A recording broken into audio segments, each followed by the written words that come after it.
Miriam, welcome back to the To Be Human podcast.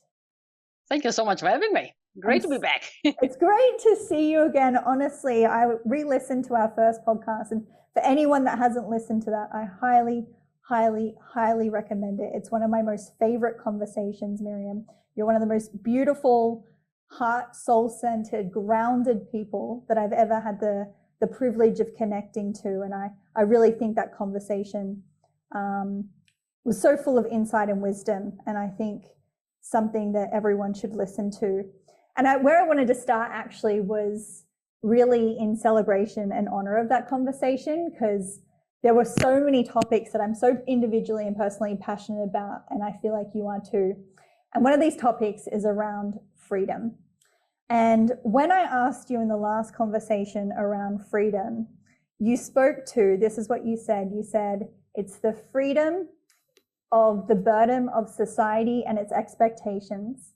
No expectations of I should have a career, that I should have a certain income, a certain car, and act a certain way.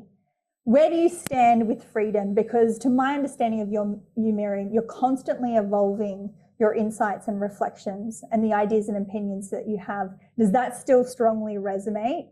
And or is there an extension of that, of what you last shared? Yes, indeed.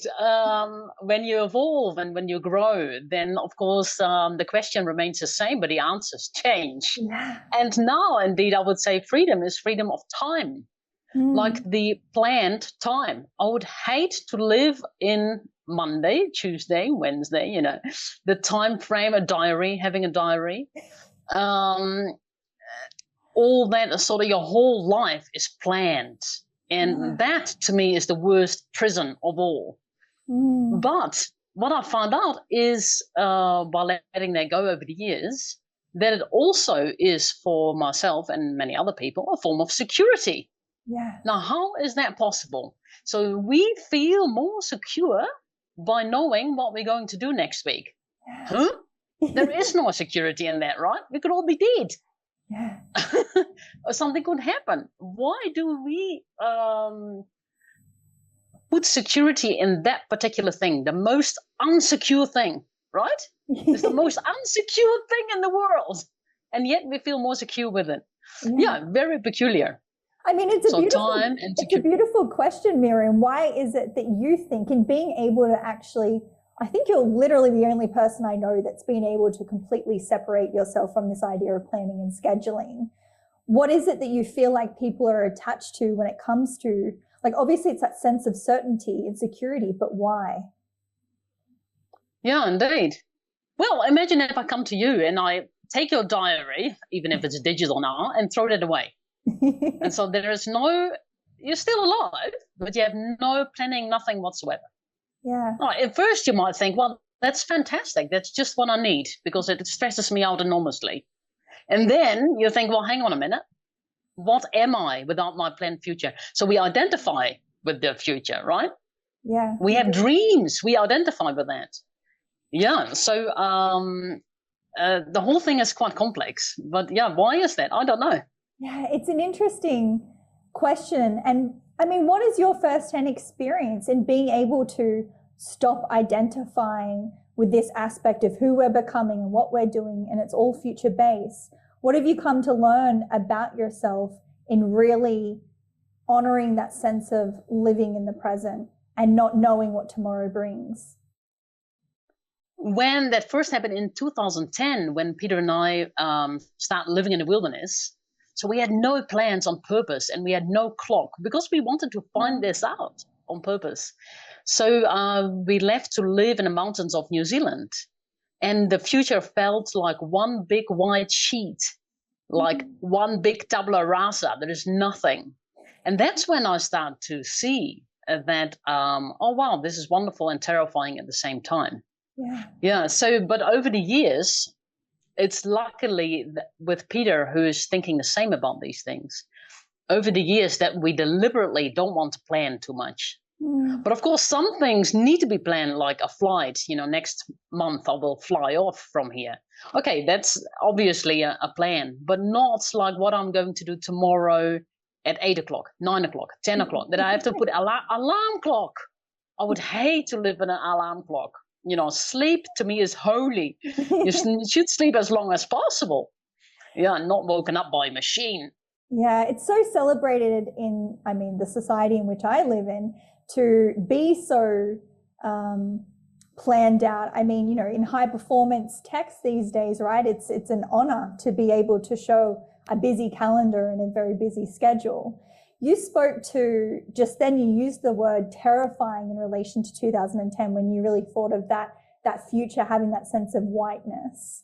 What is it when you think back that terrified you the most about that? Yeah, so not knowing what the future will bring. No plan. Why do you think that is so terrifying? Like, to you, why was that? What is so terrifying about not knowing? Yes, I don't know. There is nothing terrifying about it, right? But I think it's the unknown, because normally we make the future in the known. And before we went to live in the wilderness, I was teaching at a school in New Zealand. So I knew exactly what was going to happen. And so I guess it's just the unknown. And the unknown is immediately fearful for us. There is immediate fear linked to the unknown, right? Yeah. Whatever we do that we never done before, I'm a little bit anxious. Yeah, it's really interesting. So it feels like it's so ingrained within our humanity, isn't it? But it's so much of an illusion, because it's like, we can have an idea of what our future looks like. We can use our imagination for that and take steps towards that. But really, when, like, fundamentally at its foundation, we don't know. We don't know what the next second will bring, let alone tomorrow and the next day. We can have a sense of probability, but as we know, it's like anything can happen in life, really, at the fundamental and foundational level. Yes, that's right. And another thing that I found out over time, because we lived in the wilderness for 7 years without technology, right? And then I had this little experience. I went to see my sister, and I felt rather uncomfortable, and for various reasons. And then every day I would check in on her computer, because I didn't have one, and check my email. And that moment was, for me, comfortable. Like, it comforted me. And then I thought, why? And I thought, because these machines have a predictability. Yeah. And that's the known. Machines give the known. So the more you work with machines, the more it feels completely known and predictable and safe. Yeah. And that's sort of comforting. And then I thought, hey, that's why everyone loves, me, myself included, everyone loves technology. It's predictable. But God help humanity when there is something unpredictable happening, like a war or like a pandemic, all those things. Yeah, I mean, that's exactly what's been happening, isn't it? It's like we've really had to face, particularly I think with the younger generation who has really lent on technology with that sense of certainty, that actual real life issues outside of the phone do happen and have a lot of unpredictability about it. And I think many of this generation are becoming more and more aware and more vocal of the fact that they do feel a lot more unprepared to deal with the nuances and uncertainty of life. That's why there is such an increase in anxiety, for instance, because they haven't truly been able to experience and learn what it is to really function in a natural rhythm of uncertainty. Yes, indeed. So since the last 3 years, we've been living in this little cottage. And what I've noticed over the years is that the more safe you are, the more nervous you become for anything that will disturb you. Wow. So I am more anxious than I ever used to be, because before we lived with uncertainty all the time. We had a tent. We were living in a tent. Anything could happen, a storm, people could turn up, anything could happen. Now it's unlikely something happens, and yet I'm more nervous. So I discovered that the more secure you live, the more anxious you become. Isn't that strange? Yeah. I wonder what that sounds is. Like an oxymoron. Well, I feel like maybe that's a bit of like, I know that you've moved into more of a pragmatic state than spiritual, and we'll get to that. But possibly for me, it's kind of like, I feel like that's kind of the soul's yearning to continually experience uncertainty to give us the opportunity to expand our potential and expand from, more of our comfort zone, which I tend to believe the simple and easy life kind of sits us in. Mm. So yeah, indeed. Yeah, I feel like it's almost like an internal message with that anxiety. It's less anxiety and more kind of like a messaging saying, okay, like possibly now is time to go out into the uncertainty and learn more about yourself. Yes, indeed. But what happens is if you're anxious, you stay more inside. Close the door. Keep the danger out. Yeah, so I have to consciously overcome that and see that I'm not training that muscle, so to say, of dealing with insecurity. Yeah. And then that particular muscle is getting weaker. Yeah, so, but I have to get out. It's not easy. Then I have to get out again, and I'm nervous. Yeah, so what do you do in a situation like that? So you're sitting there, you're living quite a simple life, a very safe life. You start experiencing that anxiety. Because I think this is important. Many people continue to sit in anxiety. What I hear from you is that that's kind of a message for you to get up and get out. What do you do when you sort of start feeling that sense of underlying unease within you? Well, I'm continuing to plan my adventures anyway, you see. So I go out, and this is also a little bit comes with expectations. My friends and everyone around me expect me to go out on an adventure. Well, that's good. So I keep doing that, right? Yeah. But it's a little bit like you have a tiny splinter in your foot. You have to get it out. You have to go right to the pain, right? Yeah. And that's the same with these sort of things. You have to go straight at it.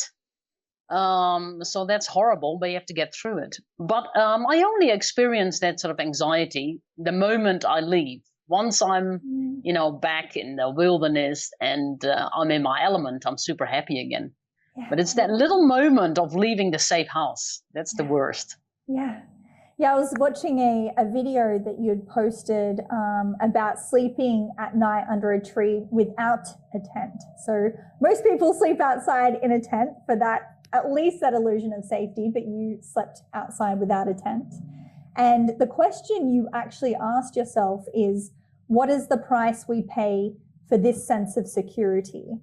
Can you elaborate more on what you think the price is for us living safe and comfortable lives? Yes, indeed. There was a particular experience in India, in the Himalayas, high up in the mountains. And my friend and I decided not to use the tent for an extra element of adventure. And there were leopards around and bears, but not so much that we've seen footprints or anything. We didn't really believe that they were close by. Otherwise, we would not have done it. But anyway, so we lay there on the ground, beautiful, looking out into the forest. And, we said goodnight. And for another hour or so, I just looked into that beautiful place because we didn't have a tent, right? Then I thought, how peculiar. If I had been in a tent for that long, an hour, I would have got bored. So I have the security of the tent, but at the same time, I'm not in touch with reality. There's a wall between me, right? Whether that is a house or a tent. And that wall makes for boredom. So then the mind thinks, there's nothing to do here. I don't need to protect my body because I'm safe. So what shall I do? I'm going to think about the future or about the past. Total fantasies both ways, right? So we live in a fantasy world. I'm going to fantasize about what I'm going to do tomorrow or next year, or think about the past. And so I'm not anymore in the here and now. No, I'm living in my fantasy world. But if that security is taken away, I have to be alert. I have to make sure no danger is coming. I'm as alert as our cat who goes hunting. He's just fully alive and active and aware. And so, that's when I pose the question, what is the price we pay for security? So we're inside a house, inside a tent, we're inside our safe bubble, but we're not in the here and now, the very thing we miss in our life. Yeah, that really made me reflect in moment. I think all of my favorite moments in life are those ones that I'm ever so present. And it's fascinating to reflect on, particularly when it comes to adventure, because I can certainly relate to that. I was actually in the Himalayas in February myself in Nepal, and I very much recognized that I actually wrote about this, that I felt like when there was a certain threat or sense of threat to my security, it made me very present with my surroundings. I'm in and of nature having that experience. And then there were a few days where it felt a bit easier, and it was like immediately my mind was back to thinking about the past, thinking about something that I'd said or I'd done or someone else had said or done, and I'm analyzing that, or I'm thinking about the future. Should I do this? Should I do that? And it was so interesting to take a step back and actually recognize, wow, it's so insidious. When you don't have that center point of focus in your present moment, it is so easy to buy into what you're speaking to, that fantasy, that illusion of the past or the future, and not be here now. So for people that maybe are living safer, more comfortable lives, and we're talking about this element of presence, maybe, they're not up in the mountains with panthers and lions running around. How do they in their everyday life, what would you recommend to be able to bring more of that element of presence into their life? I have no idea. I think everyone does that to a certain extent, otherwise they die of boredom. So what they then create is stress. So they do more and more and more, and that's where the challenge. Can I still juggle all those balls? But what is the price you pay for that type of challenge? That's just a low-level background anxiety. I don't think that's very healthy. So I think if you can find more challenging things, physical things, rather than, at work, it might be a bit healthier. But hey, who am I to say? I have no idea. It is just that our mind is so hyper intelligent, so capable of so many things, and we're not using our brain. And I think that's part of the problem, because on a massive scale, if we get bored, terrible things happen. People go to war and get so bored, they'd rather be a soldier and do something exciting, so that's no good either. I don't know. I've heard you speak about boredom, and you have such an interesting take on it from all of your life experience, because I feel like you advocate for being able to really sit with this boredom. And I've heard you speak about like I think it's like along the lines of like the art of doing nothing, basically. And that doesn't mean meditating or, these certain things that I think most of us right. But I think most of us think meditating is the art of doing nothing, but you speak to literally doing nothing. Can you share more about your experience of actually doing nothing and really being able to sit in that? Yeah, that's right. So this type of boredom is called deep boredom. We invented that term, and later on we saw Friedrich Nietzsche talking about the same thing, and then we're very delighted. But anyway, deep boredom is when you do nothing and then you feel bored, and then you wait longer, and then you feel worse, and then it gets better. But that is solved by doing nothing. So you will feel that deep boredom if you just sit by yourself in one spot in the forest with no distractions and no phone, and maybe one person to talk to. That's when you soon enough feel bored, and then deep boredom. But what you need to do is exactly more of that, do nothing. And after 2 or 3 weeks, which is quite long in my opinion, more than most people's holiday, your mind will slow down. And then you see, hey, the whole world is living in a much slower rhythm than us fast brain humans. So you have to go through that, but that's certainly not easy. I think it's one of the most difficult things I actually done. And I was thinking, what is boredom actually, or what is doing nothing? It's absolutely nothing, right? How could it be so difficult, and how could I be afraid of doing nothing? That's another ridiculous thing. But yeah, we did have to go through that. And every time we went to town, it only took 1 day to speed up again. Isn't that frightening? Yeah, all the noise, isn't it?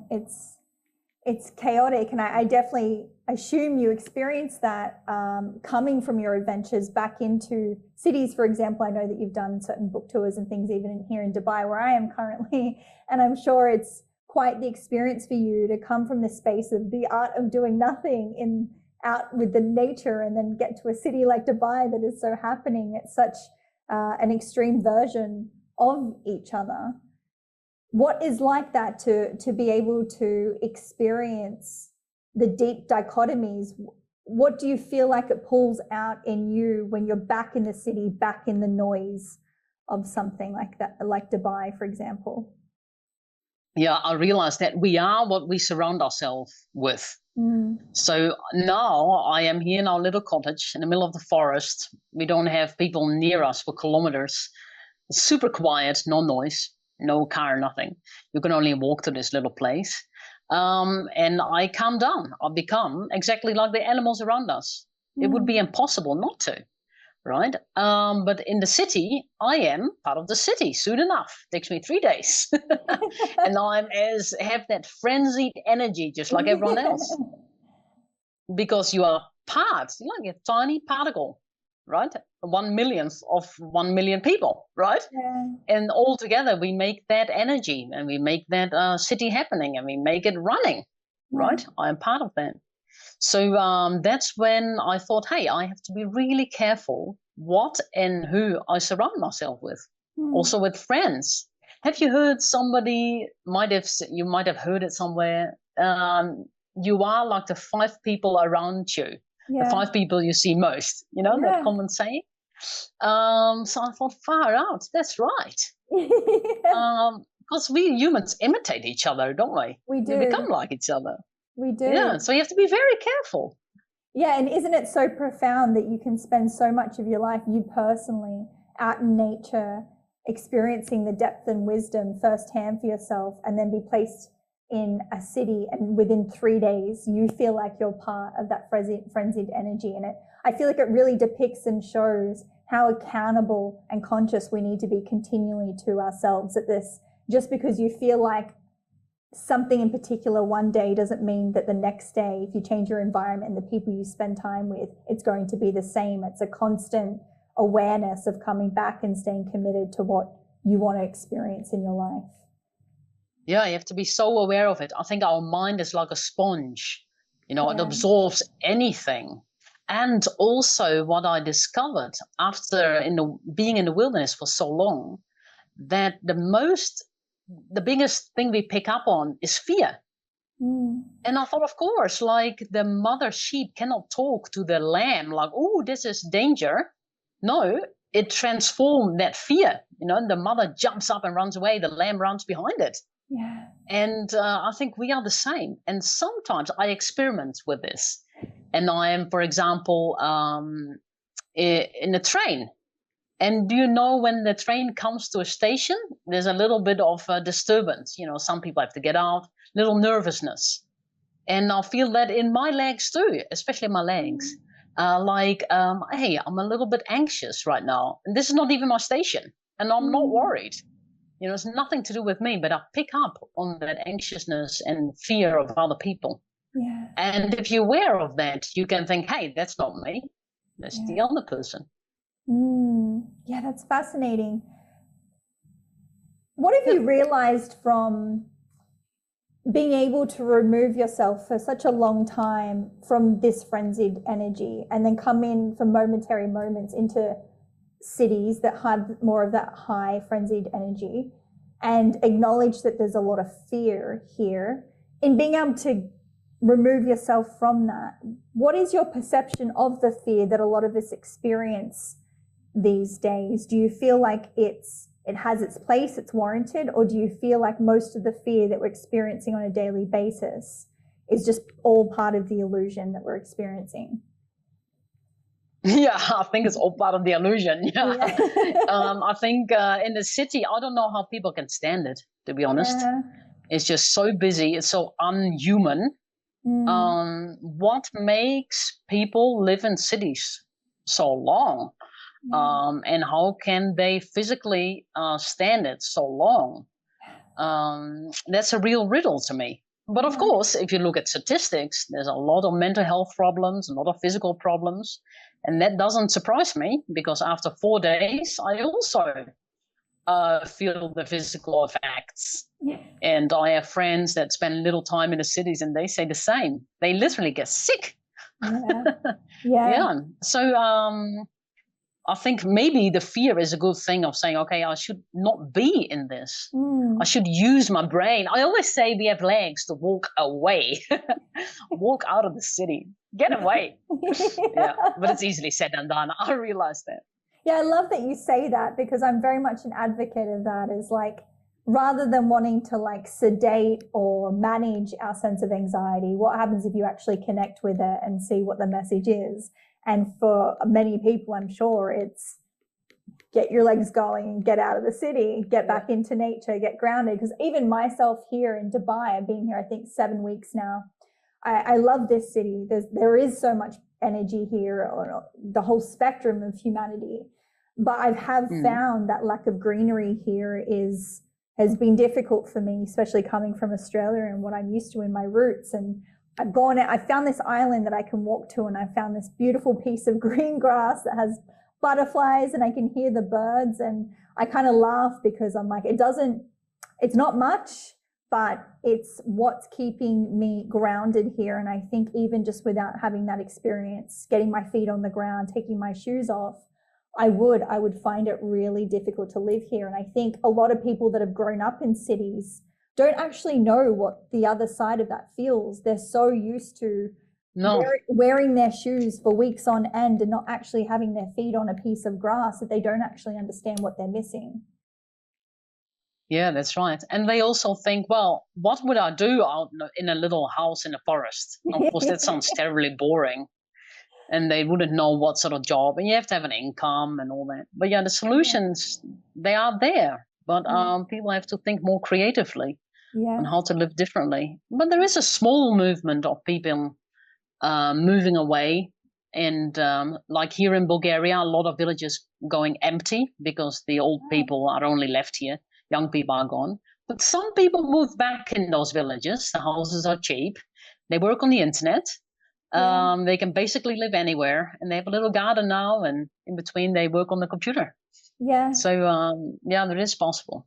I feel like it's a beautiful idea to think. I think a lot of people feel so fragmented within themselves currently. There's so much chaos in the world, and I think we're really in a time of confusion for a lot of people. And I think part of that fear of leaving the city and going somewhere quieter and being more on your own, experiencing that sense of boredom, is people don't really know who they are these days. And I think a big part of that journey back into nature, back into spending time with self, actually brings up a lot of emotion that I think living in a city with all its distractions and chaos, people just continually suppress. And I think what I would love to ask you, have you found, particularly in your initial days of really going into nature, how was it for you? Did stuff come up for you emotionally that you feel like wouldn't necessarily come up if you were in somewhere that had much more noise around you?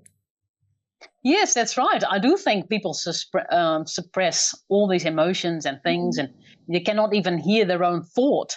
So imagine if you sit by yourself. Some people go on a vision quest and be silent for 4 days and not even eating. Sometimes it's really hard, and a lot of emotions come up. For me, yes, with us and Peter, it happened the same. That first winter that we did, so we set out in the autumn, so soon enough it was winter. Long, long nights it was. And yes, we call that the spiders in the corners. And there's all these memories that come up, like some failure of the past, sometimes even from 20 years ago. Memories come up not once, but 2 times, 3, 10 times, 15 times. You get sick of it. But because we had nothing, no further input, those memories stopped coming after a while. But that took months. Wow. Yes, a lot of time is needed for all this to really reset your whole brain and to start afresh. So I would say 4 months in one spot in the mountains, and only then those spiders in the corner stopped coming up. Yeah, that was an arduous process for sure. And what did you do when the spiders came in to your awareness? Was it something that you did actively, or you just allowed it to sort of come and rise and then go and then come? Or were you active with it? Did you do anything with an intention or process? Yeah, no, we didn't do anything. Just when I lay there with my eyes closed, memories come up, as they do. But normally in normal life, you're too tired and then you quickly go to sleep. Yeah. After a few weeks, we were not tired anymore. So these things just come up. We didn't do anything actively, and no analysis as such, nothing. We just let them come up. What can you do? Yeah. Just think about it a little bit, and then it goes to another topic. And the next day, the same. Yeah. It was really hard. But yeah, in the end, the only good news is the end they stopped coming, those memories. And do you feel like that reset has really helped you moving forward from that? Do you almost feel like a sense of somewhat lightness to who you are than before you experienced that 4 months of really sitting with yourself and going through that? Yes, indeed. It seems that my head is sort of emptied out, and then there's more clarity coming in because of it. Yeah. And also what I noticed over the years is that I see trouble coming, because it's almost like an arrow in the far distance, like, oh, that is trouble, be careful. And when the arrow comes closer, I have time to move out of the way. So I'm not doing a lot of trouble solving or problem solving. I am avoiding them. So that sounds smart. Like, so looked down upon, like, oh, you're just avoiding it, are you? It's very much conditioned into us that we should solve everything. If you have trouble in relationships or friendship, you go out and talk to that person. You have to solve it. You have to make harmony again. I'm actually thinking, why? Isn't that just an endless process of endless talking, and you were right and I was wrong and I was right, and all these things? No, I'm just going to step out of the way. I got legs to step out of the way. I love the conviction that you have within that. It's so authentic. Yeah, it goes against conditioning. Like, you have trouble with the person, you got to talk it out. I'm like, no way. I'm out. Yeah, I mean, I respect that. Where does intuition come into this, Miriam? Because as you said, you start seeing how things can play out, you can avoid them. I'm feeling like that's certainly somewhat aligned with your sense of intuition. How does this all come about for you? What was your intuition like before you sort of started going on this lifestyle of adventure versus who you are now? Yeah, I was once in Christchurch Airport, and I was walking around there, and I was thinking, I feel that there's an earthquake coming right now. And I sort of walked towards the exit, and in the end I was running because I was convinced there was an earthquake coming. And then I got outside, and guess what? Nothing happened. And then I thought, I got to be really careful with this intuition of mine.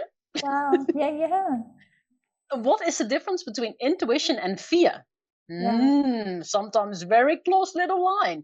And a lot of these times we cannot see evidence, right? Yeah. We cannot check it. With the earthquake, it was easy. But other times we're convinced that we followed our intuition. Since that moment, I was thinking, I've got to be careful here. So maybe I'd rather use the word instinct. Yeah. And then you can say, well, what's the difference? But sometimes I just have this dreaded feeling of, if I go there, I don't know what, but I just feel terrible in the pit of my stomach. Yeah. And sometimes I try to overcome it by reason, and then things go slightly wrong, nothing too dramatic. But yeah, is that coincidence, or is that, I don't know. It's a really hard one, because our mind is very tricky in all those things. It's very tricky. And I mean, I reflected on this years ago. I would say probably a decade ago. And I remember writing down, and it stayed with me since then. And I wrote, there is a fine line between intuition and paranoia. And I feel like that's exactly what you've spoken to. Like, especially if you believe your intuition. I trust my intuition. Am I crazy or am I brilliant? I don't know. Indeed. It's a very nuanced experience. And I think as someone like you, I feel like you can start becoming more familiar with it. And I think instinct is a little different. It's a bit more connected with the primal, the animal aspect of us, versus intuition feels a little bit more heart-centered, soul-centered for me. It feels different. But yeah, it's a learning process, I think, in being able to truly connect with that and trust that and be able to see how it manifests. Because as you said, sometimes you can trust it, and it'll have you running out the Christchurch airport as if there's an earthquake. So I get it. It's certainly a learning experience. What do you feel like? Are you like, say when you go out into nature, and even in everyday life, but I feel like it would be more potent here. What is it that you are leaning on the most? Like, is it instinct? Is it intuition? Is it reason? Is it the whole consolidation of it all? What is it that you feel like draws your power out? Because we haven't mentioned this yet, but for the people that haven't listened to Miriam's story in the first conversation, you have this aspect where you turned vegetarian to hunter, and that aspect of hunter was a huge piece of your journey in the way that you were connecting with yourself, with animals. What is it that pulls you out when you're out there? Is it that intuition, instinct, reason, all of it, none of it? What is it? Yes, I think reason and logic. You probably expected the opposite. But yes, I think that we have to constantly be really logic about things and keep our wits about us, especially orientation, navigation in the wilderness. You know, where do I come from? You know, those are just very logical things. Have I come from that gully? I have to go over that ridge. Where is the pass? Why didn't I look at that half an hour ago? You know, all of these things. And all the mistakes could have been prevented by being more rational and logical, I feel. Because I think intuition guides us anyway. All of these little things, like where you put your feet while you're walking. Do you think about that? No, of course not. All that happens anyway, so we don't have to give that any thought. But as long as we keep focused on logic, then I think it's the best method. Yeah, it's beautiful to hear that from you, because that's certainly a piece of my life I could lean into more. And when I was in the Himalayas in February, I went out for just under 3 weeks with a Nepali guide, just me and him. We did the 3 passes in Everest Base Camp, and we were coming down the 3rd pass, I believe, and he fell really bad and kind of toppled down the mountain and landed like literally face down and didn't move, I'd say, for a good 20 seconds, which felt a lot longer than 20 seconds. But for that 20 seconds, I realized, fuck, I don't know where I am, where I'm going. I'd put so much trust in him to be the logic part of our duo that I realized in that moment that could have been a big mistake for not only me taking care of me and ensuring that I was able to get to somewhere safe that afternoon, but even being able to be supportive to him if he'd seriously hurt himself. Fortunately for me, he ended up sort of getting up, dusting himself off. But it really showed me in that moment that it's important for us women, us men as adventurers, to be able to combine that sense of logic and intuition. So it's beautiful to hear it from you, because it's certainly a reminder for me that I think that's where I can strengthen my experience in my passion for adventure. I'd love to know. Yeah, indeed. Obviously, you've shared about your experience about being in the Himalayas. I think it was for around 60 days with Sophie, which is just sounds like absolute bliss and heaven. What was that like for you? Were there any, I know that for me, every time I go out into the mountains, I've been trekking Nepal twice now in my life, and both times are probably my most favorite times in my life. I really love being out in the mountains, and I learn a lot about myself and about what I believe and about life and my connection with everything. When you go out there, is it very pragmatic? Is it very logical? Do you have deep reflection at all? I know that I've heard you speak that you used to be spiritual and you've kind of over the years moved into more of a pragmatic stance on life. Do you still experience spiritual moments of reflection, or are you kind of staying grounded in just sort of more of that sense of adventure? Yes, indeed. When we first went into the wilderness, we're like, well, if there's a God out there and God can talk to us, surely out there we will listen to God and see what he got to say. And then we're like, well, if there's a God, he's certainly very silent. So we have become less sort of religious that way. But you cannot help but become spiritual when you're out in the Himalayas, especially when you climb up a high mountain and found a little temple, a little Shiva temple. Yeah. And me too. I light the incense and I put out prayer flags and becoming very spiritual all of a sudden. Yeah. And as I said in my little movie, I'm coming closer to the gods, whatever that is. So yeah, it does feel different. Maybe also because in India, the culture is there, whereas in New Zealand, no one believes in any god. And certainly not up mountains, and there's no one there. So maybe that makes a difference. I don't know. Yeah, it kind of speaks into what we're speaking about, the energy, right? And the people and the environment you spend time with influences the way that you experience life. I feel like that's quite a related reflection right there. Yeah. Yes, indeed.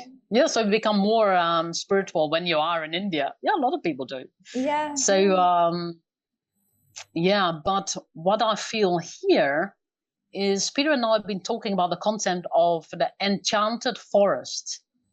And for people who don't really know what that could mean, have you seen that movie Avatar? Yes. And everything is so like magic out there, right? They exaggerate in the movie. But I do feel, especially when I'm walking on my own, that magic in the forest is there. And I think that's the most important thing, the enchanted forest. And is the difference in the forest or is that in my mind? Yeah. And obviously my mind, right? Sometimes I see it and sometimes I don't. My mind is different. So for me at the moment, that spirituality is to see the absolute beauty and the magic of the forest and the plants and animals. And that's for me now the meaning of life. Yeah, I've heard you speak to this, and it was really beautiful, this idea that I think many of us can get attached to the idea that there's something out there, like up there that we can't see kind of thing. And we're praying to up there and we don't want to be down here. And, and I think what's so beautiful about you is that it's more of the recognition of, God in front of us in what we're looking at, that God is everything. And particularly when you're out in nature, is like, that is part of the animal that you hunt. It is part of the tree that you sleep under. It is part of the water that you drink. Yeah. Yeah. Yes, indeed. Yeah. But my main, coming back to the Himalaya, my main spiritual insight there was actually you are what you surround yourself with. Yeah, that's I came to the insight on one of those high passes, 5,000 meter up. And I thought, now I feel totally different. What's the difference? My surroundings. Yeah. Yeah, and I think that's part of the tricky part that I've had. I've traveled to over 50 countries now. And what I've realized is most of my favorite memories of always of me traveling. And what I recognized is because I immediately, when I get into a new country, I have this perception of like open eyes, and I'm so appreciative of new surroundings and of learning something about new surroundings.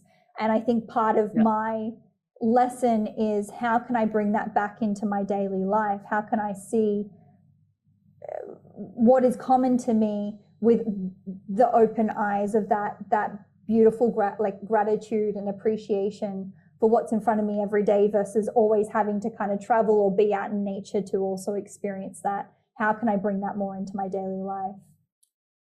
Yes, indeed. We had the same in New Zealand. If we stayed in one place for 1 year, we didn't see the beauty so much anymore because it became normal. Then we had to move, right? But funny enough, we don't experience that here because the seasons change so much. The whole place is totally different. Yeah, so that this change of seasons solved that problem, strangely enough. Yeah. A great surprise. Yeah, there's something really about change, isn't there, within our humanity that kind of it lights us up. It has us feel a lot more fulfilled within who we are. And I think possibly that's why there is so much anxiety in our cities, is because many people live such monotonous lives that they don't have that sense of change that feels so natural to us. Yes, indeed. And then develop anxiety for any change. Yeah. Yeah. So then you are really in the rat Yeah, race, yeah. You're or not the in a good hamster place. circle, rather. Yeah. So I want to ask about, you did a hitchhiking journey to Armenia via Turkey and Georgia. This sounds fun. Talk to me Yeah. about hitchhiking as a woman, particularly through countries like this. What is that experience like? Because I think for a lot of us, particularly people that are new into adventure, there is just feels like there's so many obstacles, so many excuses, so much planning to do, so much scheduling, all of this stuff. And I feel like so much of what you're a part of is just like book it in and pack your bag, and you've got like moving legs, like just go out and see what kind of hands out for you. So talk to me more about that spontaneous element of adventure for you. Yes, indeed. I think a lot of people think that traveling costs a lot of money and you got to save for it and plan it all and book accommodation. No, you can just walk out of the door and hitchhike away. So I went with a friend, another woman, from Bulgaria into Turkey, Georgia, and Armenia. And then she flew home and I hitchhiked back on my own. So by then, that was after 5 weeks, so I already knew that it was going to be, quite safe. But especially the Muslim countries like Turkey, absolutely amazing. The people could not be more friendly. And what's more, I could not spend any money. I spent 40 cents traveling to all of Turkey coming back because they never stopped giving food. Yeah. You have these little food vans. People come out and give me a whole bag of fruit, bread, cheese, oranges, everything. Absolutely unbelievable. And then I camped in people's garden, and then of course they want to give me dinner and breakfast and all the rest of it. So very nice. Sometimes really touching. I had tears in my eyes sometimes. Yeah. So Turkey is just so nice beyond words. Yeah. What did you learn from that? Because I feel like the tears in the eyes represent something. Do you feel like what is it that brings the tears in your eyes? What is it? Is it the humanity that is so absent in our daily lives these days? Is it the connection of humanity? What is it for you? Yeah, just the extent of effort they put in to give me all these things, and they're just so kind. Yeah. It's amazing. Yeah. But what I learned is that we put our security in money, right? We never say we got enough money, I don't need more. No, you can always have more because that's security and you might need it. And in Turkey, they don't think about that about money. They think about friendship. So, hey, I can always have more friends. I might need it in the future. So, yes, they invest a little bit of friendship, and they're very good in keeping friendships. And I've still got loads of contacts in Turkey for that reason. So I think it's, again, the matter of security. Where does the security lie? Yeah. And with hitchhiking, particularly as a woman, though obviously you experienced these beautiful moments of humanity and friendship and giving and contribution, was there any moments throughout that experience that you felt unsafe, that you questioned whether you should be hitchhiking? Because I know certainly from Australia growing up, it was always a big no. It was like, particularly as a woman, do not hitchhike. It's a bad idea. There's been movies made about what happens to women that hitchhike in Australia. How do you feel having that firsthand experience, particularly in foreign countries as well? Yeah, I hitchhiked in Australia too. That went really well. Nothing bad happened. But talk about intuition. Indeed, sometimes sitting in a car, I have a really bad feeling about the guy, and I have no reason for it. There's no logic to it. And then I make up some excuse that I need to get out. I said, is there a shop in next town? really need to do some shopping. Maybe I'll get out here. Thank you very much. Bye-bye. Wow. Yeah, nothing bad happens, but sometimes I do feel so uneasy that I'm really relieved when I finally get out. But again, nothing ever bad happens. Wow. But in Turkey, again, only good experiences. Yeah. Wow, beautiful. Yeah, that's good to know, because I think that's the most important part and something that I see really in you. And I think a lot more women can really learn from is when you get that feeling, even if there's no reason for it, take action. Because I think That's a lot right. of us can question it. We can maybe get a little meek. We kind of panic a little bit. It's like, no, when that happens, like you listen to it and you get out of there as fast as possible. Yeah, indeed. And what I do now too, since I got a phone, is I follow exactly where we are on the map on Google Earth, So I see us driving, and that for some reason gives a sense of security. Like I know where I am exactly. Yeah. And over there's a town, and I might just need to get out because there's a castle for tourists, and I'm a tourist. That's what I tell the guy, and I'm gonna get out. Yeah. Yeah, that's some good advice.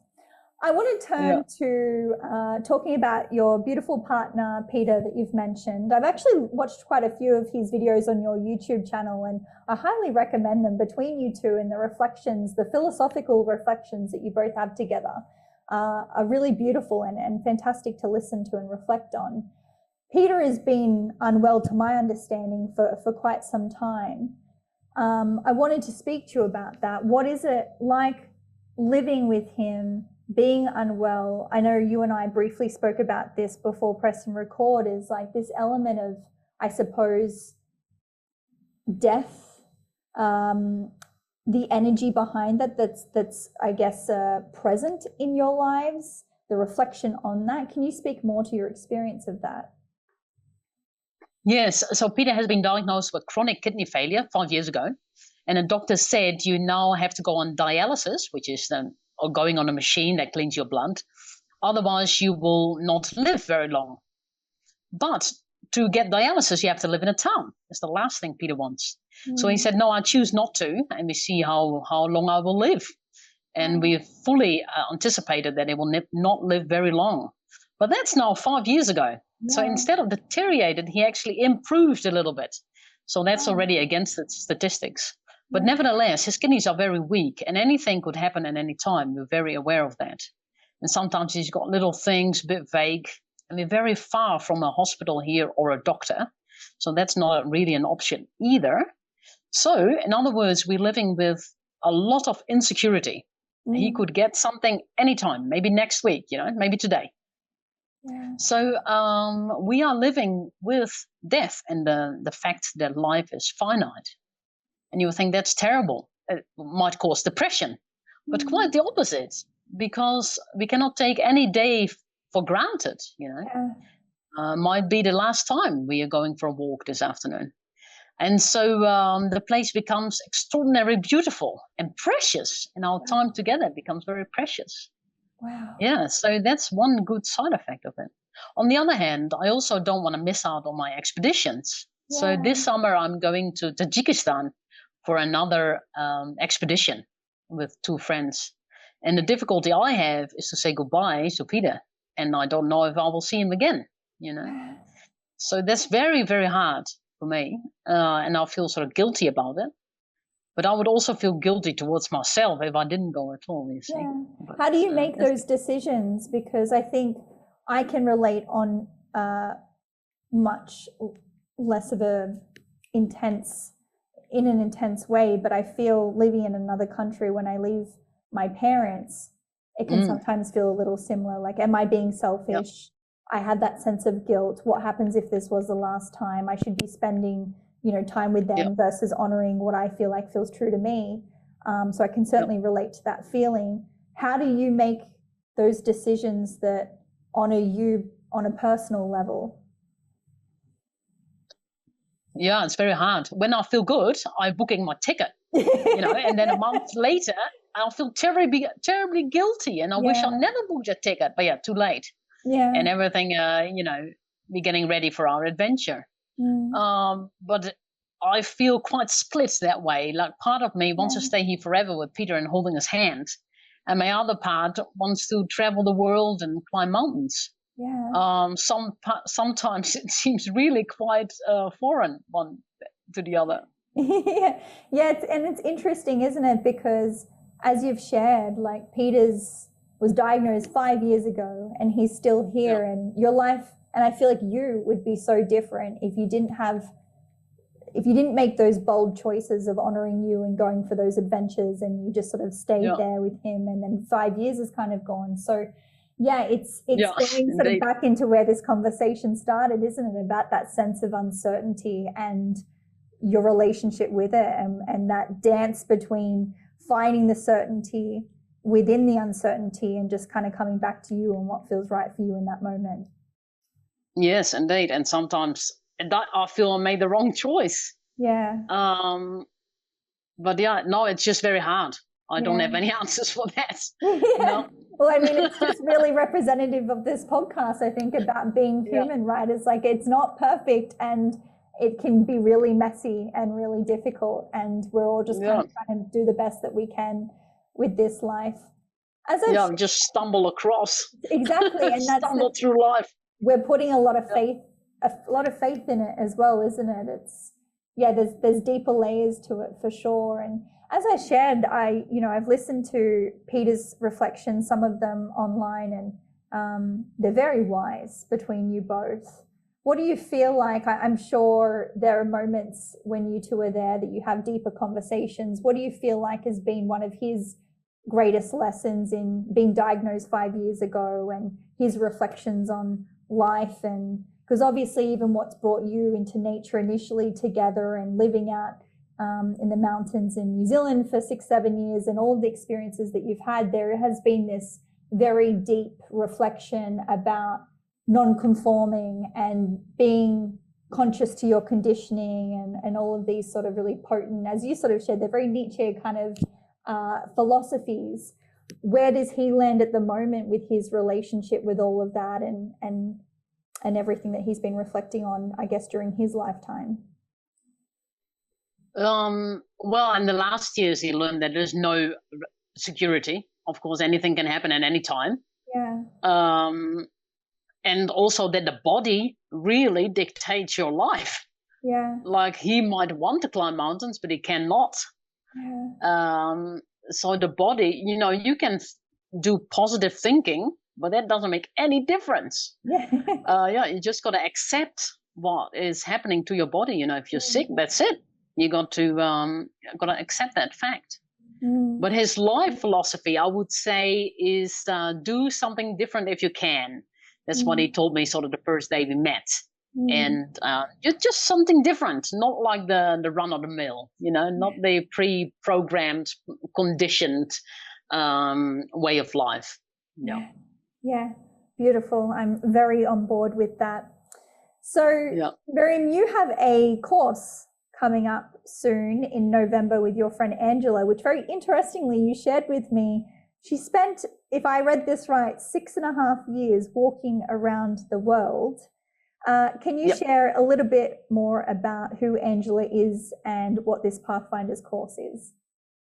Yeah, look online, Angela Maxwell, the woman who walks around the world for 6.5 years. She's absolutely legendary. And I'm so proud to be her friend. And yes, Angela and I are going to organize a course here in Bulgaria called Pathfinders. And it's already fully booked, but no doubt we will do another one next year. If you're interested, people who hear this should contact me.